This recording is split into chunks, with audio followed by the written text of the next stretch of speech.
नमस्कार, मैं विनोद मेंढी एवीएस न्यूज हरियाणा से। आज हम बात करते हैं हड़ौदी हादसे पर। आज ही के दिन 12 जनवरी सन 2002 को हड़ौदी गांव के 18 किसान और बिजली विभाग के 4 कर्मचारियों की रोड एक्सीडेंट में मौत हो गई थी। इसके पीछे कारण ये रहा था कि हड़ौदी गांव के किसान बार बार बिजली विभाग की समस्या को लेकर के बिजली विभाग से परेशान होकर के एकत्रित होकर के बारडा एसडीओ कार्यालय पहुंचे थे। उस समय बारडा एसडीओ कार्यालय पहुंचने के बाद 4 बिजली कर्मचारी उनके साथ वापिस ट्रांसफार्मर को लेकर के गांव हड़ौदी पहुंच रहे थे, तो बारडा के समीप ही उनकी गाड़ी ट्रक के साथ दुर्घटना हो गई। दुर्घटनाग्रस्त गाड़ी में सवार सभी यात्रियों की मौके पर ही मौत हो गई।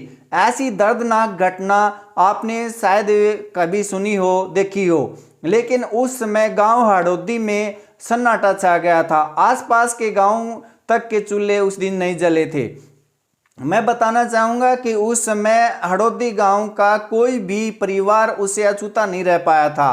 उस समय के तात्कालिक मुख्यमंत्री ओम प्रकाश चौटाला और उनके पुत्र अजय चौटाला और उस समय के शिक्षा मंत्री बहादुर सिंह वहां पहुंचे थे श्रद्धांजलि देने के लिए उनके अंतिम संस्कार में, और उन्होंने कुछ सांत्वना देते हुए ग्रामीणों को आश्वस्त किया था कि किसी भी प्रकार के परिवार के साथ समस्या नहीं आने दी जाएगी, और 5-5 लाख रुपए और एक रोजगार देने की बात कही थी। रोजगार और 5 लाख रुपए तो देना दूर की बात है। क्या मैं ये कहना चाहूँगा उस समय की सरकार से, बीच के सरकार से और आज के गठबंधन सरकार से, क्या किसानों की वो समस्याएं हैं दूर हो पाई?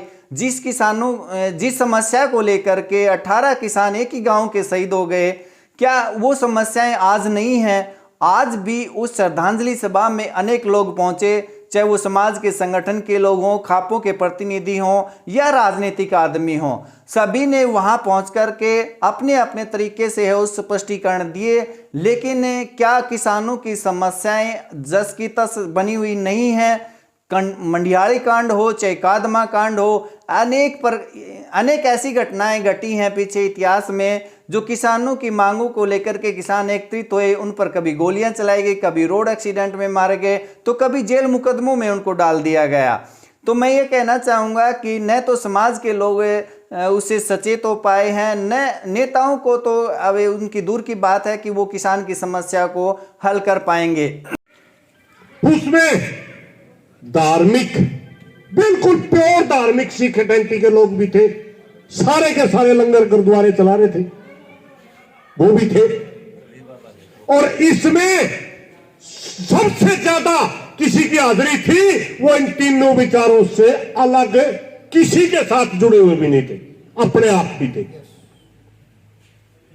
मगर सबका विचार एक था कि हमने कानून मंजूर नहीं है, हमें आपकी तानाशाही मंजूर नहीं, हम इन कानूनों को नहीं चाहते। हड़ौदी गांव में पिछले 21 वर्षों से जिस प्रकार से श्रद्धांजलि सभा का आयोजन किया जाता है, तो किसान समृद्धि स्थल हड़ौदी पर आज भी सभा का आयोजन किया गया। लोगों ने श्रद्धांजलि अर्पित की। वहां आज भी विभिन्न संगठनों के लोग, विभिन्न सामाजिक संगठनों के लोग, विभिन्न पार्टियों से जुड़े हुए लोग पहुंचे। लेकिन सभी से मेरा एक प्रश्न है कि क्या किसान की समस्याएं दूर हो गई हैं? क्या ऐसे हादसों से समाज ने या विभिन्न पार्टियों ने या हम सब ने मिलकर के क्या कोई प्रेरणा ली है?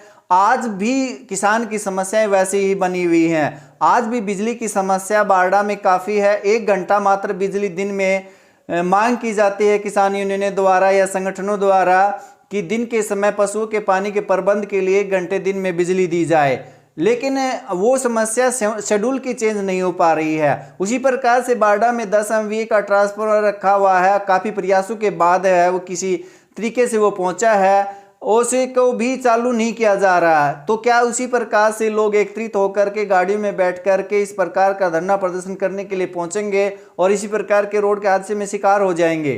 तो क्या उन हादसों से भी हमने कोई प्रेरणा ली? तो नहीं।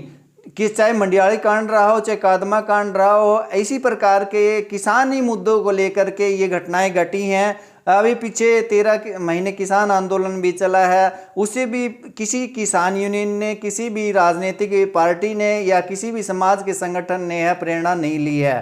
तो किसान को लेकर के मेरा प्रश्न है, न तो सरकारें गंभीर हैं और न ही हमारे संगठन गंभीर हैं। तो सबको मिलकर के अगर सरकार के साथ मिलकर के या किसी भी प्रकार के दबाव से है या इलेक्शन के समय दबाव बना करके किसान की समस्याओं का समाधान करवाने का प्राथमिकता होनी चाहिए। लेकिन क्या करते हैं कि इसी मुद्दे को लेकर के समाज के एक दूसरे के लोग हैं टांग खींचने पर लगे हुए हैं, अपनी अपनी रोटियां सेकने में लगे हुए हैं। किसी भी प्रकार की स्मृति स्थल हो या कोई और प्रकार हो, वो अपने अपने तरीके से वहां भाषणबाजी करके लोग हैं अपने घरों को चले जाते हैं और फिर 12 महीने के बाद वही स्मृति, वही स्थल, वही श्रद्धांजलि अर्पित करके फिर वही भाषणबाजी करके पिछले 21 साल से यही तो हो रहा है। न तो उन किसानों को है जो आर्थिक मदद मिलनी चाहिए थी वो मिल पाई। एकता विचार के साथ होती है, विचार के चारों तरफ घूमता सब कुछ। संगठन भी विचार से बनता है, अपने आप पैदा हुआ संगठन ज्यादा दिन तक नहीं चल सकता। बहुत से साथियों को तो पता नहीं कि उसके अंदर 3-4 बड़ी ताकतें काम कर रही थी, मगर विचार सबका एक था कि ये कृषि के कानून हमें किसी सूरत में भी मंजूर नहीं है। उसे लेफ्टिस्ट विचार था। अंत में मेरा यह मानना है कि चाहे कोई भी राजनीतिक पार्टी हो, कोई भी संगठन हो, कोई भी सामाजिक संगठन हो, चाहे हमारी खापें हो, चाहे किसान यूनियनें हो, सभी को अपने अपने निजी स्वार्थों से ऊपर उठ करके किसान की भलाई के लिए सोचना होगा और किसान के मुद्दों को तुरंत समाधान के रास्ते की ओर ले जाना होगा। तभी इस कृषि प्रधान देश में है किसान खुशहाल हो पाएगा और ये देश समृद्ध और खुशहाल होगा। जय हिंद।